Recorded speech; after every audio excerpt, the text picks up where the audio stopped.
नमस्कार, मैं हूं आपके साथ मीनाक्षी रजत और आप देख रहे हैं पूछता है इंडिया। आज खबर यह है कि पड़ोसी मुल्क पाकिस्तान की एक बार फिर से मुश्किलें बढ़ने वाली हैं।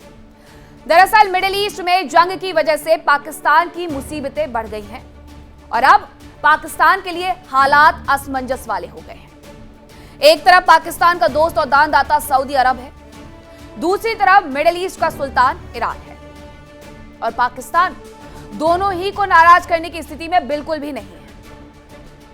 पाकिस्तान ने अमेरिका और ईरान के बीच में मध्यस्थता की भूमिका निभाई, लेकिन अमेरिका और ईरान का समझौता जंग की आग में धुआं धुआं हो गया है। दूसरी तरफ सऊदी अरब ने यमन में ईरान के प्रॉक्सी संगठन हूती के नियंत्रण वाले सना एयरपोर्ट पर हमला कर दिया है और हूतियों ने भी सऊदी अरब के अबहा इलाके में जबरदस्त प्रहार किया है। चूंकि सऊदी अरब और पाकिस्तान के बीच में डिफेंस डील हुई थी, जिसके तहत एक देश पर हमला दोनों देशों पर हमला माना जाता है और पाकिस्तान की सेना सऊदी अरब में मौजूद है, लिहाजा पाकिस्तान के सामने असमंजस की स्थिति पैदा हो गई है। कहा यह जा रहा है कि पाकिस्तान के हुक्मरानों ने ईरानी नेतृत्व को चेतावनी दे दी है और सऊदी अरब पर हमलों को लेकर के अपनी रेड लाइन करार दे दिया है। पाकिस्तान के लिए समस्या यह है कि वो ना तो ईरान की मिसाइलें झेलने की स्थिति में है और ना ही सऊदी अरब और अपने आका अमेरिका को नाराज करने की स्थिति में है। इसके साथ ही एक बड़ा सवाल यह भी खड़ा होता है कि क्या सऊदी अरब और अमेरिका की टीम को ज्वाइन करके पाकिस्तान इजराइल का साथ देगा, क्योंकि हूती से जुड़े एक अधिकारी ने लेबनानी मीडिया को दिए एक इंटरव्यू में दावा किया था कि सऊदी के हमलों के दौरान इजराइल का फाइटर जेट भी मौजूद था, जो यमन में मौजूद हूती की ड्रोन और मिसाइल साइट्स की लोकेशन का पता लगाने के लिए उनके लिए अलर्ट जारी करने के लिए आया हुआ था। आज हम पाकिस्तान की बढ़ती मुश्किलों पर चर्चा करेंगे। हमारे साथ खास मेहमान भी होंगे, लेकिन उसके पहले बड़ा सवाल यह है कि क्या सऊदी अरब के साथ रक्षा समझौता पाकिस्तान के लिए मुसीबत बन गया है। एक सवाल यह भी है कि क्या सऊदी अरब या ईरान की नाराजगी झेलने की स्थिति में पाकिस्तान नहीं है, और सवाल यह भी कि क्या पाकिस्तान सऊदी अरब की ओर से जंग में उतर करके इजराइल की टीम में शामिल होगा। कौन कौन से मेहमान मेरे साथ जुड़ रहे हैं चर्चा के लिए, आपका परिचय करवाती हूँ। मेरे साथ जुड़ रहे हैं मेजर जनरल अनुज बाथुर, डिफेंस एक्सपर्ट है, विंग कमांडर आलोक सहाय, डिफेंस एक्सपर्ट, हुदा जरीवाला, मिडिल ईस्ट एक्सपर्ट है, थोड़ी देर में हमारे साथ मौजूद होंगी। मसूद चौधरी पत्रकार है, पाकिस्तान से हमारे साथ जुड़ गए हैं। आओन शिराजी पत्रकार है, पाकिस्तान से हमारे साथ जुड़ेंगे। तो मसूद चौधरी, आप लोगों के सामने ये बहुत बड़ी समस्या आन खड़ी हुई है कि सऊदी अरब में जब पाकिस्तान के सैनिक हैं तो सऊदी अरब पर हो रहे हमलों का जवाब पाकिस्तान के सैनिकों की तरफ से जाएगा या नहीं जाएगा। देखिए, सबसे पहली बात तो ये है कि जब डिप्लोमेसी होती है, आलमी तौर पर जब मामला तय हो रहे होते हैं, जब गुफ्तो-शनीद हो रही होती है, जहां जंग का माहौल हो, वहां पर इस तरह की सूरत हाल पैदा होती है और जहां पर जो पार्टीज हैं उनके दरमियान बातचीत का सिलसिला जारी हो, वहां पर मुख्तलिफ नौइयत की सूरत हाल जो है वो देखने में आती है। पाकिस्तान ने पिछले कुछ अरसे में ये बात साबित की है कि पाकिस्तान एक अच्छा मीडिएटर हो सकता है, मीडिएटर है, और उसने ये साबित किया है अपने किरदार से। तो एतमाद जो है पार्टीज का वो पाकिस्तान के ऊपर अभी भी है। पाकिस्तान की वजारत खारजा हो, पाकिस्तान की वजारत दाखिला हो, पाकिस्तान के दीगर अहम शख्सियात हो, फील्ड मार्शल आसिम मुनीर हो या कोई भी हो, वो तमाम के तमाम जो है वो आलमी अमन के लिए कोशिश कर रहे हैं और पाकिस्तान की मुसलसल यही कोशिश है कि आलमी अमन बना रहे, आलमी अमन तबाह ना हो, आलमी अमन खराब ना हो। जी ठीक है, लेकिन अभी तो यही देखना पड़ेगा ना पाकिस्तान को कि वो उतारेगा अपने सहयोगियों के लिए अपने सैनिकों को या नहीं उतारेगा। मेजर जनरल अनुज बाथुर, वरना डिफेंस डील के मायने क्या है? फिर तो ऐसे डिफेंस डील भी इनकी कूड़े के ढेर में जानी चाहिए। जय हिंद मीनाक्षी। देखिए, डिफेंस डील तो कूड़े में जा चुकी है, इसमें कोई डिफेंस डील की नहीं बात कर रहा हूँ, वो जो एमओयू की बात कर रहा हूँ। अब जहां तक सवाल पाकिस्तान का है, पाकिस्तान निश्चित रूप से असहज है, क्योंकि अगर आपको किसी वजह से सऊदी अरब का साथ देकर के उनकी तरफ से युद्ध में आना पड़ता है, तो ये निश्चित रूप से ईरान के साथ विश्वासघात होगा।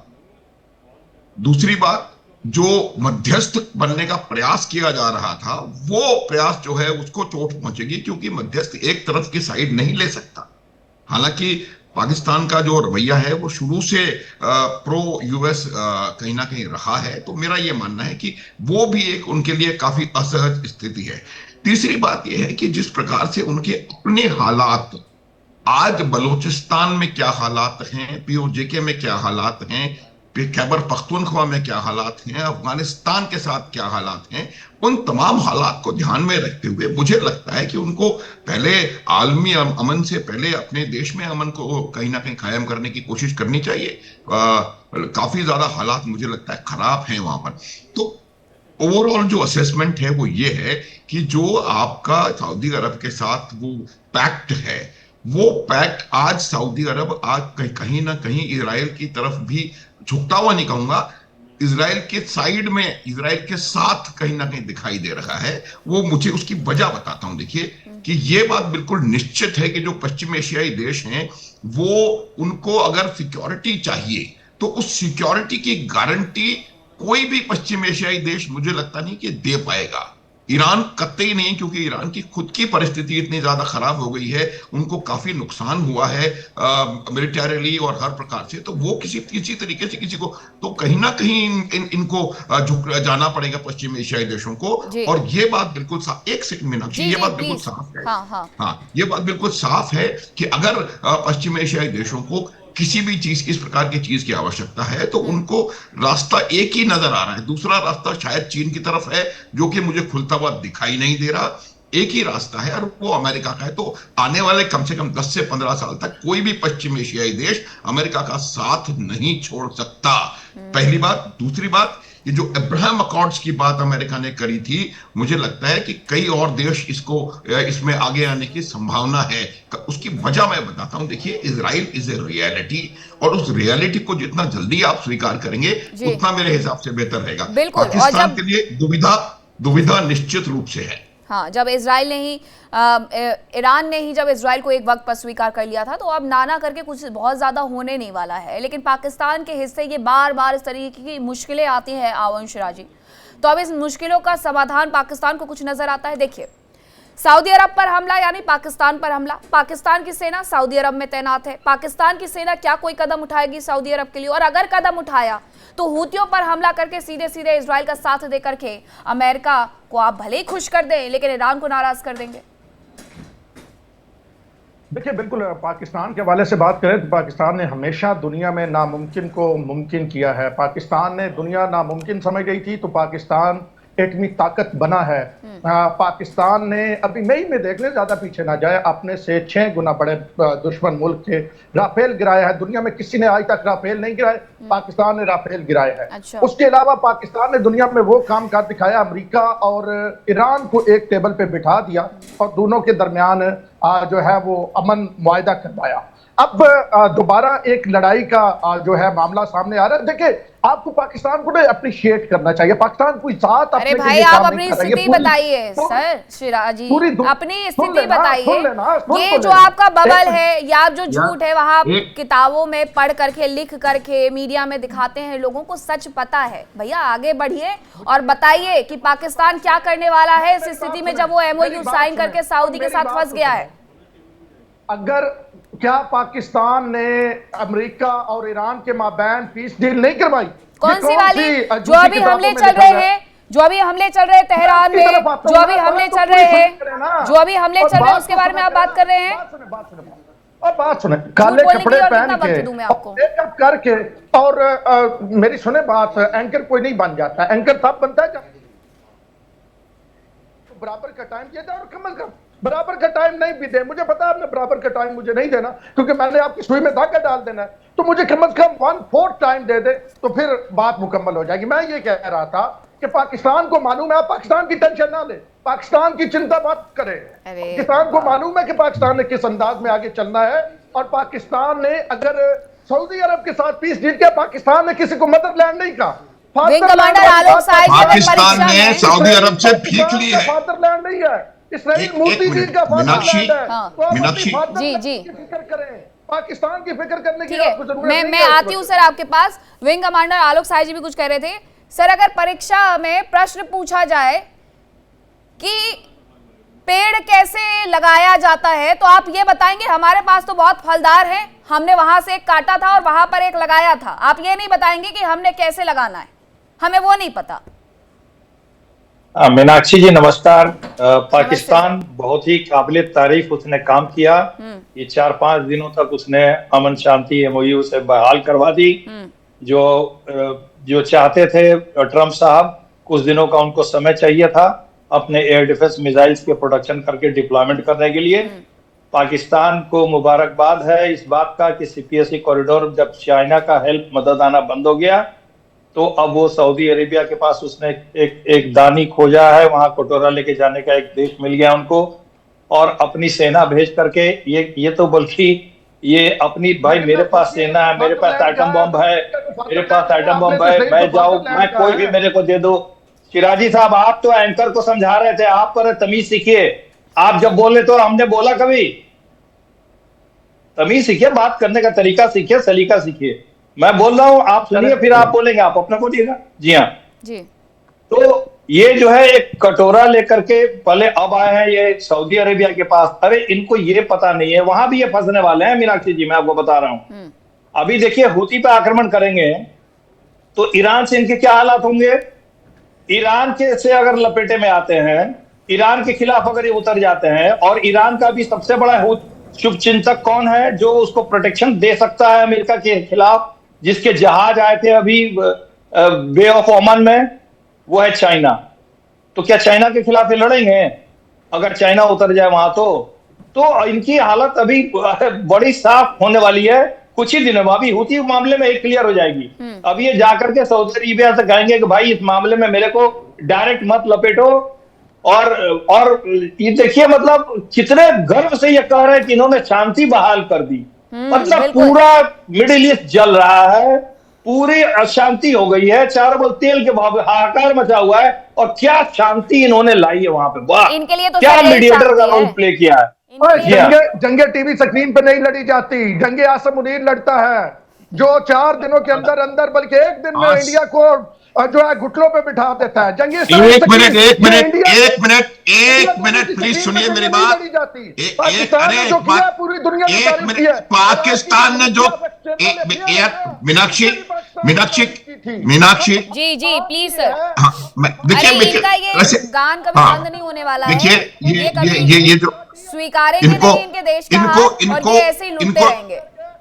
एक मिनट मीनाक्षी, याद दिला दूं, 60 कॉल किए थे पाकिस्तान ने अमेरिका को, 60 भीख मांगने के लिए कि हमें बचाओ।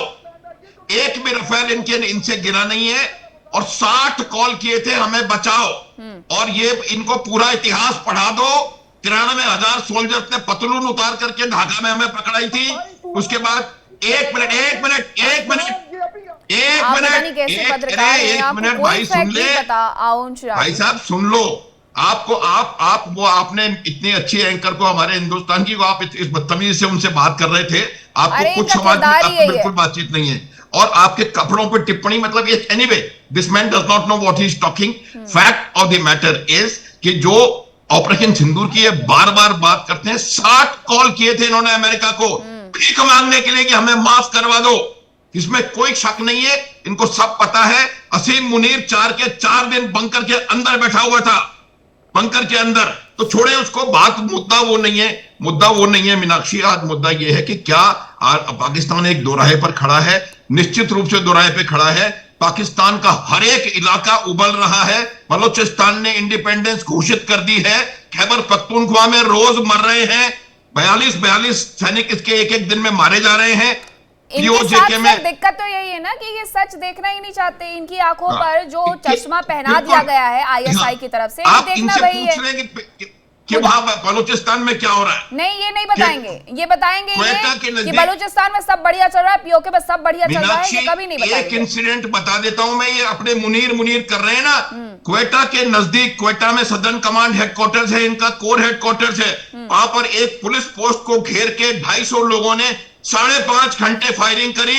5.5 घंटे फायरिंग करने के बाद जब उस पुलिस पोस्ट का असला खत्म हो गया तो उसको वहां से 9 खत्म कर दिए, 18 को बांध के ले गए। उसमें से सर आपको लगता है कि इनका स्टैंडर्ड मेंटल स्टैंडर्ड, सर आपको लगता है इनका मेंटल स्टेटस इस हिसाब का है कि इनको ये वो खबरें पता होंगी?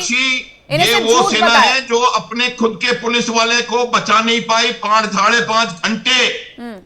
ये लड़ेंगे इंडिया से। मैं लौटती हूँ आपके पास। अरे ये लड़ते रहे और ये कितने बार भगाए गए उनको बहुत अच्छे से पता है। हुदा जरीवाला जी, बात ये है कि मिडिल ईस्ट में अगर पाकिस्तान ने दखलंदाजी की तो फिर आपका यानी कि ईरान का क्या रुख रहेगा? सबसे पहले तो आप तमाम पैनलिस्ट को आदाब, जय हिंद। थैंक यू फाइनली मेरे पास आने के लिए। काफी देर से मैं बहुत इंडिया साइड और पाकिस्तान साइड के पॉइंट सुन रही थी। Obviously, as an Indian, but as a journalist who is born and raised in Saudi Arabia, और सऊदी टेलीविजन पे मेरा काफ़ी अरसे तक एक कनेक्शन रहा है, उनकी न्यूज़ एंकर रही हूँ, तो I am going to give you a Middle East perspective as an Indian of course. देखिए, अगर सऊदी अरेबिया पे अटैक होता है हुतीस की तरफ से, तो वो सऊदी की सॉवरेनिटी पे अटैक माना जाएगा, जिस पे कहीं ना कहीं पाकिस्तान ने उसको डिफेंड करने का प्लेज किया है। राइट, ये उनका डिफेंस पैक्ट है, इसमें कोई हिडन बात नहीं है। नाउ ईरान के साथ भी क्योंकि पाकिस्तान के अच्छे रिश्ते हैं, तो ऑब्वियसली ईरान को कहीं ना कहीं उसको अपना फेस सेविंग आर्ग्यूमेंट जो रखना होगा, उसके लिए वहां पे टफ पॉइंट आ जाता है। पाकिस्तान ऑब्वियसली जो उसने as a mediator role play किया, मैं as an Indian on record की बात कह रही हूँ कि बहुत अच्छी इनिशिएटिव थी एंड डेफिनेटली काम हुआ है। दोनों मुल्कों को, दोनों इतने टफ मुल्कों को, कहा एक तरफ अमेरिका एक तरफ ईरान, दोनों को पाकिस्तान में बुला के एक ही होटल में ठहरवा के जो ये इनकी नेगोशिएशन की बात हुई, बेशक वो बातचीत कोई बहुत ज्यादा देर तक उसका मीडिएशन का इफेक्ट नहीं रहा, बट पाकिस्तान की तरफ से कोशिश बहुत अच्छी थी, नो डाउट, मान रहे हम इस बात को। लेकिन अब वो मीडिएशन का जो MOU है उसका उल्लंघन ऑलरेडी लिबनान पे अटैक करके इजराइल कर चुका है, तो इजराइल को कर्टेल नहीं कर पाया अमेरिका, और इस कॉन्वर्सेशन में ऑब्वियसली गलती अमेरिका की है। पूरे मिडिल ईस्ट के लिए जो नासूर इस वक्त है वो इजराइल है। इंडिया जाके, मोदी जी जाके कुछ भी इजराइल को फादरलैंड कहें, कुछ भी कहें, but Israel at the end of the day trouble maker है सबके लिए। पूरे मिडिल ईस्ट में जो ये मसले मसाइल हो रहे हैं वो इजराइल की वजह से हो रहे हैं। अमेरिका के कंधे पे बंदूक चला के इजराइल अपनी जंग लड़ता है, जिसमें सारे मिडिल ईस्ट के कंट्रीज इंपैक्ट हो रहे हैं। पाकिस्तान इस वक्त ओनली न्यूक्लियर बेस्ड कंट्री है पूरे मुस्लिम ममालिक की अगर बात करें, but that certainly doesn't mean कि पाकिस्तान को मिडिल ईस्ट या ये मुस्लिम कंट्रीज अपना लीडर मानती हैं, नहीं मानती, बिकॉज ऑब्वियसली पाकिस्तान कर्जों में डूबा हुआ है, उससे सऊदी अरेबिया से कर्ज लिए, अमेरिका से लिए हैं, ईरान की पीस डील उससे जरूर करवाई है, बट क्या उसकी इंटरनल डील ईरान के साथ हुई, ये तो पाकिस्तान ही बता पाएगा। मैं एंटी पाकिस्तान नहीं हूँ, just to put it on record, right, as an Indian मैं एंटी पाकिस्तान बिल्कुल नहीं हूँ, मेरा आधा खानदान पाकिस्तान में, मैं एंटी पाकिस्तान वैसे भी नहीं हो सकती। लेकिन कहीं ना कहीं पाकिस्तानी हुकूमत के तहत बहुत सारी ऐसी चीजें हैं जो ओवरलुक हो जाती हैं। अब वो सऊदी अरेबिया को एक तरफ अगर डिफेंड करने आएगा, ईरान को क्या जवाब देगा? पाकिस्तान की लीडरशिप में अगर अच्छी बातें हैं तो कहीं ना कहीं उनकी बहुत सारी बातें ऐसे हैं जो सवाली निशान पे आ जाती हैं। उनकी लीडरशिप को हम क्वेश्चन इसलिए करते हैं कि आपने MOU साइन कराया था, आपको एक मीडिएटर का, बिग ब्रदर का अगर आप समझ लीजिए, स्मॉल ब्रदर इस केस में हम कहेंगे पाकिस्तान को, अमेरिका और ईरान का अगर समझ लें, आप मीडिएशन करा रहे हैं, आपके चाइना से भी अच्छे ताल्लुकात है, बहुत अच्छी बात है। क्यों ये MOU का उल्लंघन हुआ, क्यों ये MOU का कहीं ना कहीं इजराइल ने फिर से ईरान पे अटैक करा, हुतीस अभी सऊदी पे अटैक कर रही है। मैं सऊदी की तरफ से बात कर रही हूँ, यहाँ पे हमारे लिए Saudi Arabia is a very peace loving country. आप बिल्कुल भी स्पष्ट नहीं है हुदा जरीवाला जी, सुनिए, आप बिल्कुल स्पष्ट नहीं है। आप ईरान की तरफ खड़ी हुई हैं, आप पाकिस्तान की तरफ खड़ी हुई हैं, आप अमेरिका के साथ खड़ी हुई हैं, आप सऊदी अरब के साथ खड़ी हुई हैं। सुनिए मैडम, अगर एज अ इंडियन आपका ये बात जानकर के खून नहीं खौलता है कि पाकिस्तान ने हमारे देश के कितने लोगों की जान ली है और आपको बड़ा गर्व हो रहा है ये कहते हुए कि आप एंटी पाकिस्तान नहीं है, आप ये नहीं बता पा रही हैं कि ईरान अगर सऊदी अरब में पाकिस्तान की सेना तैनात है, पाकिस्तान की सेना अगर सऊदी अरब का साथ देगी तो उसके बाद ईरान क्या करेगा? आप थोड़ा सा स्पष्टीकरण लेकर के आइए अपनी बातचीत में। ये मत भूलिए मसूद चौधरी जी, मैडम हो गया आपका, काफी टाइम दे दिया मैंने आपको। आपके विचार जिस तरीके से है, पहले उन्हें थोड़ा स्पष्ट करिए। ईरान के साथ, पाकिस्तान के साथ, इजराइल के साथ, या फिर सऊदी अरब के साथ, या फिर लेबनान के साथ? आप गोल गोल घुमा घुमा करके ये पाकिस्तान की आंखों में जो चमकने का प्रयास करिए वो यहाँ मत किया करिए।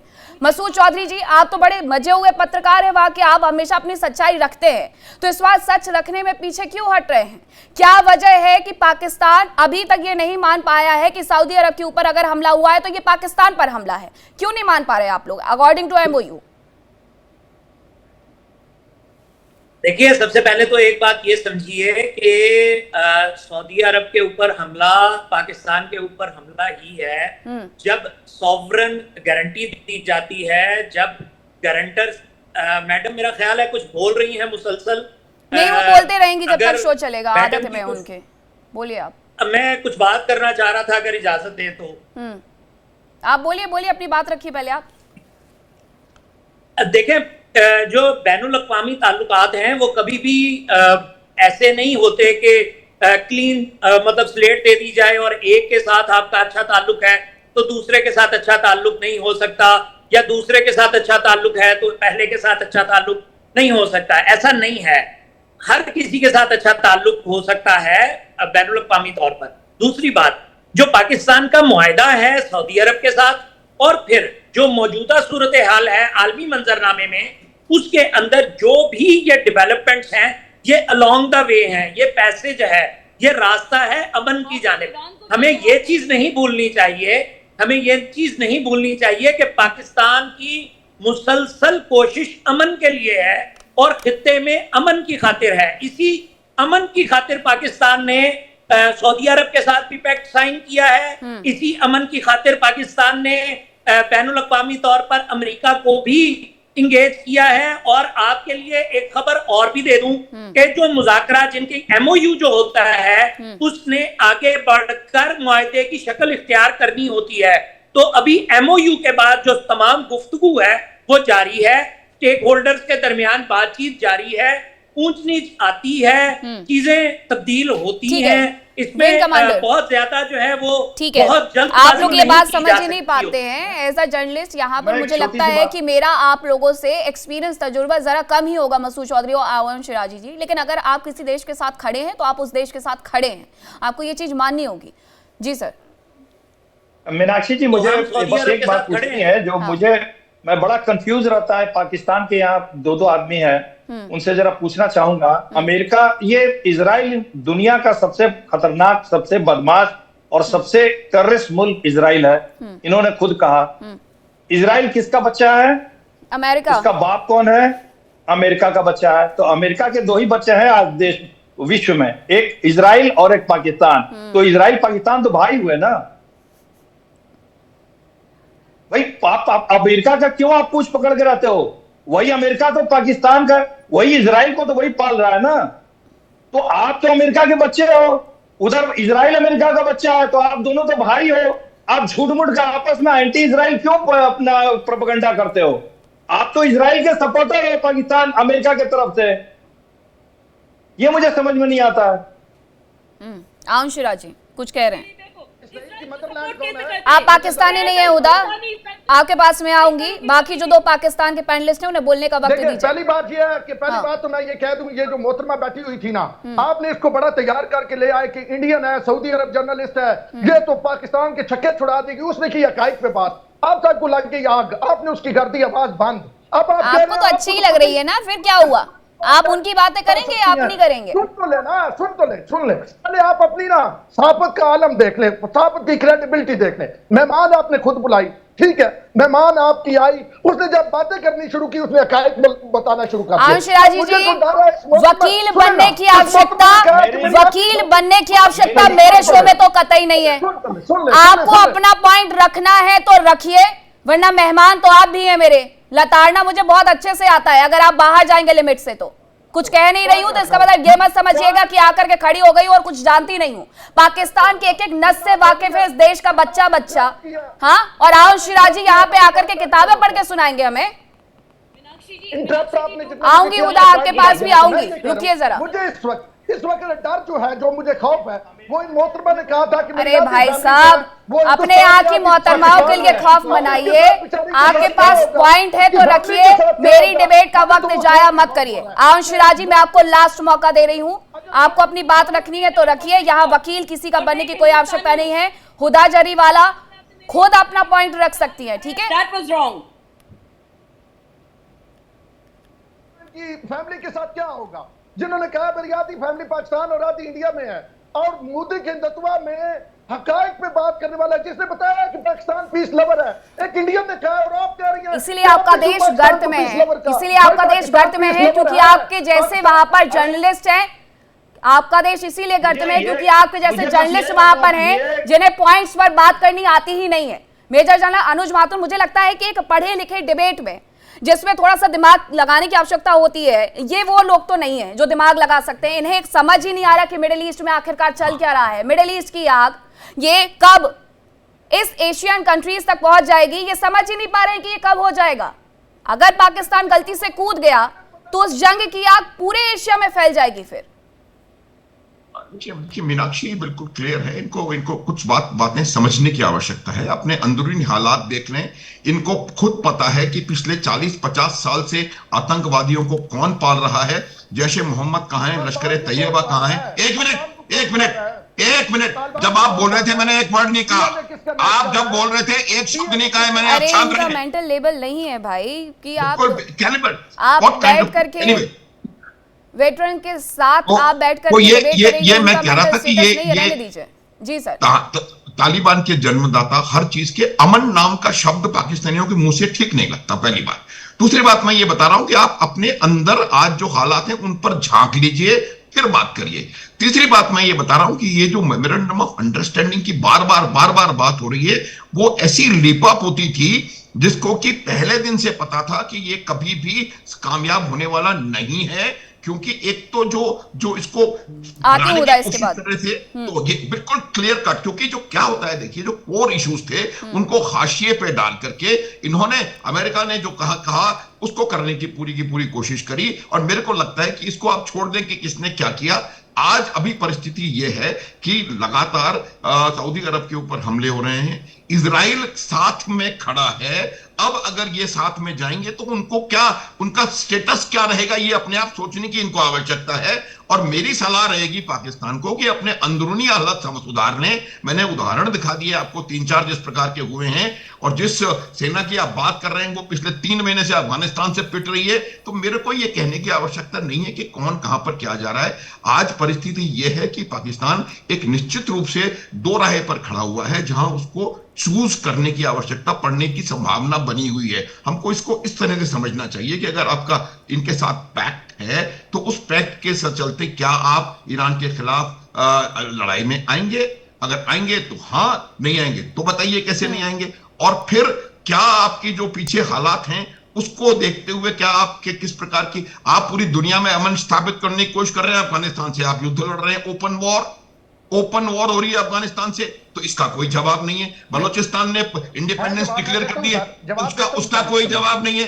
बलोचिस्तान ने इंडिपेंडेंस डिक्लेयर कर दिए, उसका कोई जवाब नहीं है। अच्छा ठीक है सर, जवाब ले लेते हैं, बोल रहे हैं शायद कुछ बोले, बोलिए। और अमन की बात करते हैं तो मेरा ये मानना है, देखिए ले लेते हैं सर जवाब। मीनाक्षी जी, मीनाक्षी एक नियम, एक नियम है सर, ये नियम कायदे जानने वाले लोग नहीं हैं। कायदा तौर पे हमारा हिस्सा बन चुका है। अब जहाँ पे बलोचिस्तान में सुन लेते हैं जरा। बलोचिस्तान में वो जो सो कॉल्ड इंडिपेंडेंस है ना, वो भारत के जो है अकाउंट से सामने आ रही है। बलोचिस्तान में हम बड़ी तबीयत ठीक कर रहे हैं, और बलोचिस्तान में जो दहशतगर्दी है ना, इसके पीछे जो भारतीय बढ़ती है, फिर तो ये पाकिस्तान के लिए और ज्यादा शर्म की बात है। आप ये एक सुनिए मीनाक्षी, देखिए ये बात फालतू कर रहे हैं। हाँ। पाकिस्तान की स्टेटेड पॉलिसी है to bleed India by 1000 cuts. जिस देश की पॉलिसी हो कि दूसरे देश में आकर के आतंक मचा करके उसको लहूलुहान करना, इनकी पॉलिसी है। ये आतंकवादी देश है, पूरी दुनिया इस बात को जानती है। 2018 का इसी डोनाल्ड ट्रंप का स्टेटमेंट आप सुन लें, उन्होंने कहा था कि अरबों डॉलर हमने पाकिस्तान को दिए हैं, और पाकिस्तान ने वो तमाम अरबों डॉलर जो है उनको आतंकवाद को बढ़ावा देने में साइफन ऑफ कर दिए। ठीक है सर, जो बात करते हैं हुदा बहुत देर से कुछ कहना चाह रही थी, लेकिन हुदा मेरा इसके साथ एक सवाल भी है कि जरा आप ये बताइएगा कि जो एमओयू सऊदी के साथ साइन हुआ है, वो एमओयू सऊदी की जगह इसी सितंबर 2025 में ईरान के साथ साइन हुआ होता और फिर भी पाकिस्तान उनके लिए लड़ने के लिए नहीं आता, तो भी आपका यही स्टैंड होता? Okay Meenakshi ji, before I answer बस एक क्विक डिस्क्लेमर, क्योंकि आपने मेरे इंडियन होने पे, मेरे हिंदुस्तानी होने पे सवाल उठाया। नहीं, मेरा उसमें कोई सवाल नहीं था। अगर आपको ऐसा लगा तो मैं उसके लिए अभी कह रही हूँ कि ऐसा मेरा कोई इरादा नहीं था, क्योंकि मुझे प्रो इंडिया होने के लिए एंटी पाकिस्तान होना जरूरी नहीं है। Just stating that for the record. Now coming back to your question, definitely Pakistan इस वक्त इन अ सूप है, फंसा हुआ है वो, क्योंकि एक तरफ उसका एमओयू सऊदी के साथ साइन हुआ है, and just stated for the record कि सऊदी अरेबिया में मक्का और मदीना है, तो ये तमाम दुनिया के मुसलमानों के लिए एक बहुत ही इमोशनल पॉइंट आ जाता है, बिकॉज मक्का मदीना पे अटैक कोई भी मुस्लिम ममालिक बर्दाश्त नहीं करेगा, राइट? पाकिस्तान के वहाँ पे डिफेंस एग्रीमेंट्स भी है सऊदी अरेबिया के साथ, उनके वहाँ पे डिफेंस के बहुत पुराने एग्रीमेंट्स भी है। एक टाइम पे पाकिस्तानी मिलिट्री सऊदी आर्मी को ट्रेनिंग भी देती थी, राइट? अब ईरान के साथ भी पाकिस्तान की बहुत अच्छी अंडरस्टैंडिंग है। तो मेरा सवाल पाकिस्तान साइड से एक है और इंडिया साइड से एक है।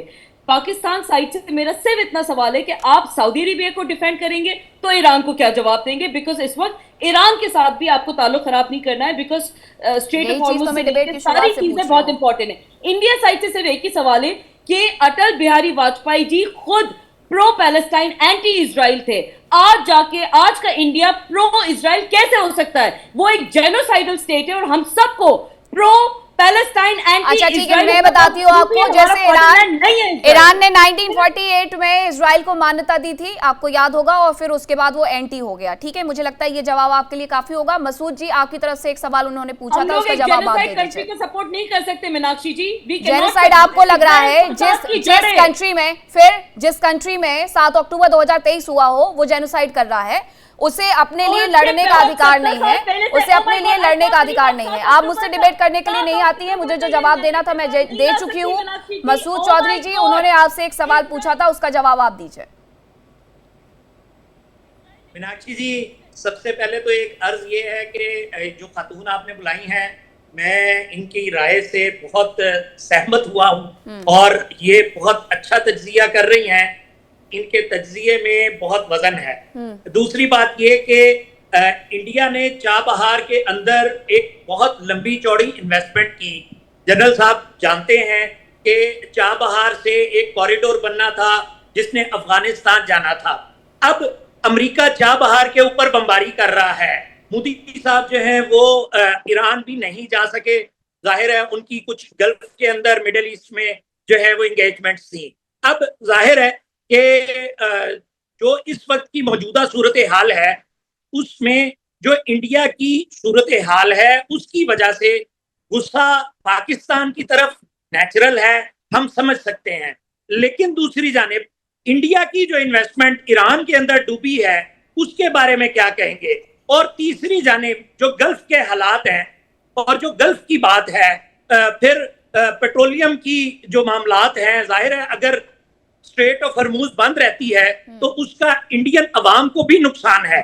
तो उसके ऊपर क्या कहेंगे? अलोकशाही साहब बड़े सीनियर तज्जियाकार हैं, आपने बहुत अच्छा किया है, बड़ा जबरदस्त पैनल बुलाया है, तो ये बड़ा अच्छा होगा कि इस लाइन के ऊपर भी बात की जाए कि मोदी साहब क्यों नहीं जा सकते। बिल्कुल आपके सवाल का जवाब दे रहे हैं विंग कमांडर आलोक साहब।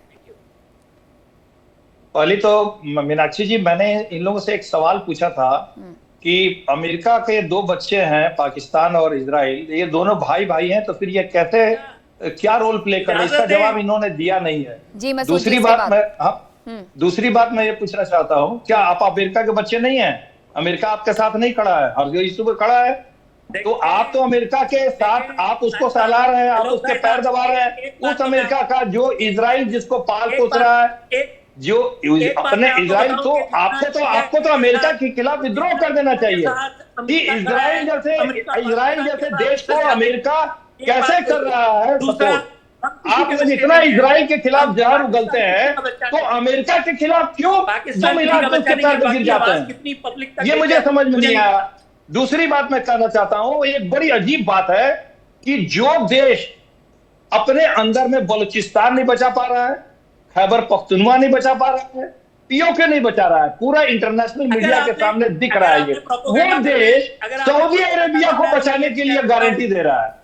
मतलब हद हो गई। जो देश एमओयू करके शांति 10 दिन नहीं बहाल कर सका, वो अपने आप को शांति बहाल करने वाला विश्व का सबसे बड़ा देश मान रहा है। तो ये 2-3 मेरे मौलिक प्रश्न है, अगर ये लोग जवाब दे दें कि आप अमेरिका के पिछलग्गू क्यों हैं, अगर अमेरिका इजराइल का पोषक है, तो अगर इजराइल को पाल पोस के अमेरिका बड़ा कर रहा है, तो आप अमेरिका के खिलाफ नारा क्यों नहीं उठाते हो? मदरलैंड वाले बताएं। देखिए जी मदरलैंड है आप बताएं, इसराइल फादरलैंड है आप मदरलैंड है आप बताएं। मदरलैंड बताएंगे जी, मोदी साहब ने कहा मदरलैंड है इसराइल की, इसराइल फादरलैंड है। अब आप तो सारे जो है वो मेका बन गए ना, सारे मेका बन गए ना। इजराइल के भाई हैं कि नहीं? फादरलैंड है। आप इजराइल के भाई हैं ना जी? हम इसराइल के भाई होते ना तो इस वक्त इसराइल को हम ना रोक रहे होते हैं, हमने रोका हुआ। सऊदी अरब इसराइल के साथ क्यों खड़ा है? सऊदी अरब ठीक है आओ शिराज जी एक सवाल और ले लीजिएगा। आओ शिराज जी एक सवाल और ले लीजिएगा कि सऊदी अरब इसराइल के साथ क्यों खड़ा हुआ है, जो कि हूतियों के एक नेता की तरफ से ही कहा गया है कि सऊदी अरब की तरफ से जो हमले किए गए हैं उसमें इसराइल की तरफ से भी एक फाइटर जेट भेजा गया था, ये रिकॉर्डेड है। अच्छा जी, पता है क्या, दुनिया में हर मुल्क की ना एक अपनी खारजा पॉलिसी होती है। अब सऊदी अरब की अपनी है, ईरान की अपनी है, आपकी अपनी है, हमारी अपनी है। तो हम किसी की खारजा पॉलिसी पे दूसरा मुल्क किसी को रोक नहीं सकते। दूसरी बात जो आप हमें बार बार कह रहे हैं ना, तो ये तो हमारी फौज की ताकत है ना। आप कह रहे हैं आप इससे उधर भी हैं, सऊदी अरब में भी है, आप ईरान में भी है। भाई अपनी खाजा शराब फौज के बारे में कुछ बताए ना। आपकी फौज में कहीं नाम ही नहीं है, आपकी फौज के बारे में कुछ पूछ ही नहीं रहा। हर जगह बात हो रही है सीडीएफ की, आसिम मुनीर की बात हो रही है, वो तुर्किया जा रहा है, वो यूएस जा रहा है, वो जनाब चाइना जा रहा है, टॉयलेट पेपर का इस्तेमाल हर जगह होता है, टॉयलेट पेपर का इस्तेमाल हर जगह होता है, हर जगह वो जाएंगे। टॉयलेट पेपर का इस्तेमाल हर जगह होता है, हर जगह वो जाएंगे। जैसा कि आपका मंत्री कहता है कि हमें अमेरिका ने टॉयलेट पेपर की तरह इस्तेमाल किया, तो टॉयलेट पेपर तो सबको चाहिए। मेजर जनरल अनुज माथुर जी, जरा आप ये बताइएगा कि इस पूरे युद्ध के दौरान हर कोई ये सुन रहा था, समझ रहा था कि कहीं ना कहीं इस्लामिक उम्मा एक साथ आकर के खड़ा हो जाएगा। ईरान को अलग थलग छोड़ दिया गया गल्फ कंट्री की तरफ से, एशियन कंट्रीज की तरफ से, और लड़ रहे हैं इजराइल से, उस पर भी एकजुटता नहीं। अब्राहम अकॉर्ड में आधे घुस गए हैं और जो आधे बचे हुए हैं वो ये तय नहीं कर पा रहे हैं कि अमेरिका के साथ खड़े हुए हैं या इजराइल के खिलाफ खड़े हुए हैं या फिर ईरान के साथ खड़े हुए हैं। देखिए मीनाक्षी, बिल्कुल क्लियर कट हिसाब किताब है। ये जो इनका इशू है पश्चिम एशिया हो या कहीं भी हो, ये ये इस्लामिक उम्मा का ये बात जो बात है वो बिल्कुल दूर की कौड़ी है। क्योंकि इनके अपने जो आपस में जो डिफरेंसेस हैं और जो इनकी अपनी इंडिपेंडेंट जो पॉलिसीज लगा रहे हैं, तो वो कहीं ना कहीं इनको परेशान कर रही हैं। आप किस इस्लामिक उम्मा की बात कर रही हैं? ये वही पाकिस्तान है जिसने बांग्लादेश में 40 लाख लोग खत्म कर दिए। ये वही पाकिस्तान है जिसने जॉर्डन में जाकर के 21,000 फिलिस्तीनी खत्म कर दिए। ये वही पाकिस्तान है जो आज MPOJK में, खैबर पख्तूनख्वा में, बलूचिस्तान में, अफगानिस्तान में मुसलमानों को मार रहा है। तो मुसलमान की क्या, हम किस तरीके की बात कर रहे हैं? पाकिस्तान ने हमेशा से ये काम किया है। ये तमाम चीजें रिकॉर्डेड हैं, इसमें किसी के बात करने सुनने की नहीं होती है। आप कितने भी गर्दन हिला लें, आपकी गर्दन में दर्द हो जाएगा। थोड़ा सा ध्यान रखें उसका। और दूसरी बात, मैं आपको एक और बात बताता हूं। देखिए मीनाक्षी, इशू अभी फिलहाल ये है कि वहां की डायनेमिक्स जो है बहुत कॉम्प्लिकेटेड डायनेमिक्स है। और जहां तक इन्होंने एक प्रश्न पूछा था, मैं उसका जवाब भी दे देता हूं कि इन्होंने कहा कि चाबहार का क्या है। हमारा स्ट्रेटेजिक इन्वेस्टमेंट चाबहार में है और रहेगा, इसमें कोई संदेह नहीं होना चाहिए। भारत के तमाम रिएक्शंस बिल्कुल, एक minute please don't behave like यार, है ना? तो इसको नहीं है। आप आसिम मुनीर वहां पे चक्कर लगा आया, अब स्ट्रेटेजिक असीम मुनीर को छोड़ो, असीम मुनीर को बंकर में रखो उसको। असीम मुनीर को एक मिनट प्लीज एक मिनट, आप शांति रखें। What kind of a bloody man he is यार। मीनाक्षी, मैं ये कह रहा था कि आज पिछले 25 दिनों का आप इनके उठा के देख लीजिए जो इनके बातचीत हुई है। एक बार भी अमेरिका ने असीम मुनीर का या पाकिस्तान का नाम नहीं लिया जब से ये काम खत्म हुआ है इसका।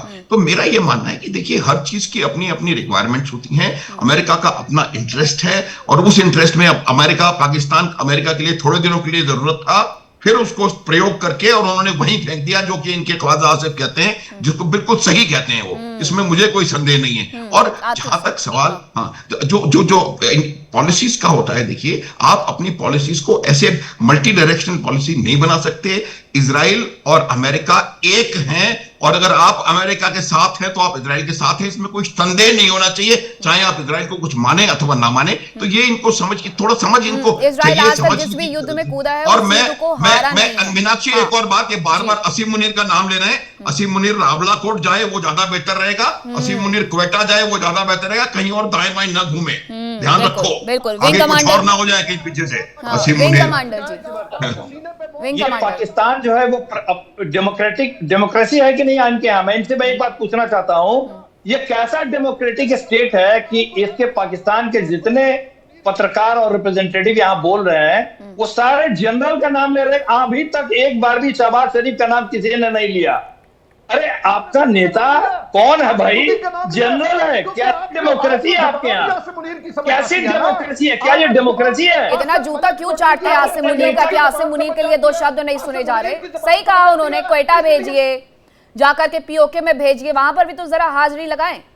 आपको याद नहीं है जिनेवा में जेडी वेंस तक आपके प्रधानमंत्री शहबाज शरीफ को यूं अकेला छोड़ करके चले गए, सीधे इग्नोर करके चले गए। और आप बात आसिम मुनीर के करते, मतलब आसिम मुनीर ही सरकार चलाते हैं, जो दुनिया भर में कहा जाता है विंग कमांडर।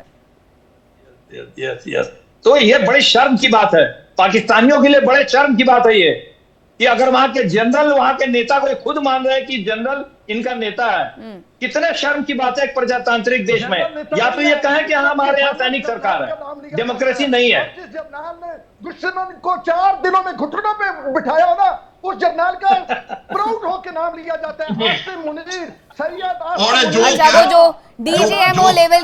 वो जो डीजीएमओ लेवल की बातचीत करने के लिए लगातार भारत से संपर्क साध रहा था, वही आसिम मुनीर जो व्हाइट हाउस में गया था जूते साफ करने के लिए डोनाल्ड ट्रंप के, वही आसिम मुनीर जो अपनी जनता को मरते हुए छोड़ करके चला गया। थोड़ा कम जूते चाटेंगे ना तो अच्छे पत्रकार बन पाएंगे पाकिस्तान में। आप बहुत धन्यवाद आप सभी का मेरे साथ जुड़ने के लिए, चर्चा का हिस्सा बनने के लिए। वक्त इतने की इजाजत देता है। देखिए इंडिया डेली 24/7 अब आपकी स्मार्ट टीवी पर। इंडिया डेली मौजूद है सभी डिजिटल प्लेटफॉर्म पर लाइव और लगातार। इंडिया डेली 24/7 हर दिन राष्ट्र को समर्पित।